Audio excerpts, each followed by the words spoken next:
तो मेरे प्यारे बच्चों, हम यहाँ पर क्वेश्चन नंबर 13 देख रहे हैं और क्वेश्चन नंबर 13 एक बार पढ़ लेते हैं क्या है क्वेश्चन में गिवन है each of the three plate shown in figure has area 200 centimetre square of one side and the gap between the adjacent plate is a 0.2 mm. Okay, the EMF of battery is 20 volt.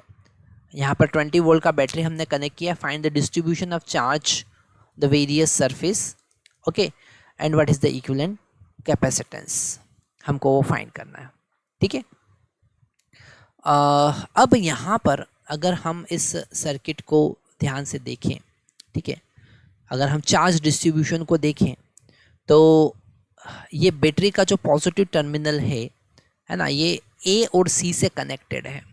तो ए और सी से जब connected होगा तो यहाँ पर positive charge का accumulation होगा. ओके, और यहाँ पर भी पॉजिटिव चार्ज का एक्यूमुलेशन होगा. और जो पॉजिटिव चार्ज है उतना ही नेगेटिव चार्ज यहाँ पर इंड्यूस होगा. वो नेगेटिव चार्ज कहाँ से आएगा? यहाँ से बैटरी के नेगेटिव टर्मिनल से आ जाएगा, है ना. तो यहाँ पर अगर हम इसका इक्विवेलेंट सर्किट ड्रॉ करें, है ना, अगर हम इक्विवेलेंट सर्किट ड्रॉ करें तो ये हमारा सबसे पहले जो टर्मिनल है वो ए का टर्मिनल है ना, और यहाँ पर पॉजिटिव चार्ज एक्यूमुलेट हुए हैं. ये ए वाला टर्मिनल था, है ना. और जो बी वाला है उसको हमने इसे दो पार्ट में डिवाइड कर दिया. ये बी प्लेट है, ठीक है. तो यहाँ पर नेगेटिव चार्ज आया जैसा हमको दिख रहा है, और इस साइड भी नेगेटिव चार्ज आया, ठीक है. और उसके सामने सी वाला प्लेट है जो कि पॉजिटिवली चार्ज्ड है ना. तो ये हमने सर्किट बना लिया. अब अगर हम देखें तो जो ए और सी है ना, ये ए और सी दोनों बैटरी के पॉजिटिव टर्मिनल से कनेक्टेड है, और बी जो है वो बैटरी के नेगेटिव टर्मिनल से कनेक्टेड है, कुछ ऐसा. ठीक है, क्लियर है. तो ये दोनों यहाँ पर क्लियरली हमको पैरेलल दिख रहे हैं, है ना. इसको हम C1 कह देते हैं, इसको C2 कहते हैं. तो हम यहाँ पर ये हमने बैटरी लगाया, है ना, ये बैटरी का पॉजिटिव टर्मिनल, ठीक है, और ये बैटरी का नेगेटिव टर्मिनल, ठीक है.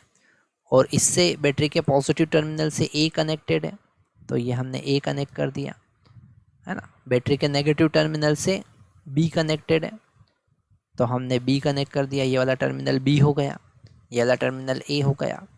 फिर A, ये वाला टर्मिनल हुआ C, है ना, जो कि डायरेक्टली कनेक्टेड है, और ये टर्मिनल हो गया B. तो ये पैरेलल कॉम्बिनेशन है ना. और पैरेलल कॉम्बिनेशन में अगर हम Q की बात करें तो वो होगा C इंटू V, है ना. और C का वैल्यू जो होगा वो होगा epsilon not A divided by D. ये एक कैपेसिटर का C है, दूसरे कैपेसिटर का भी कैपेसिटेंस होगा C, ठीक है.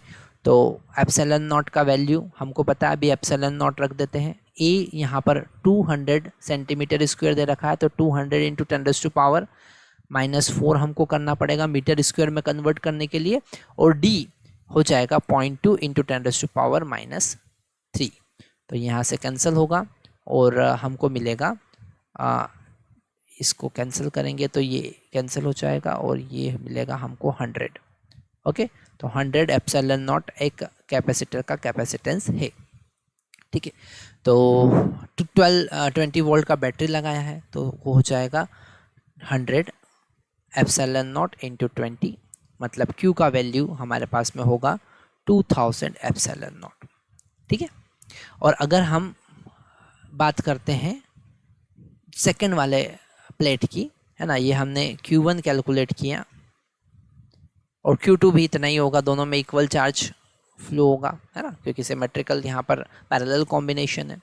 और उन्होंने पूछा है कि इक्विवेलेंट कैपेसिटेंस कितना होगा. तो अगर पैरेलल में देखें तो C इक्विवेलेंट दोनों पैरेलल में कनेक्टेड है, तो 2C हो जाएगा, मतलब 2 इंटू 100 एप्सिलॉन नॉट, मतलब कि 200 एप्सिलॉन नॉट, ठीक है. ये इक्विवेलेंट कैपेसिटेंस होगा. Thank you very much.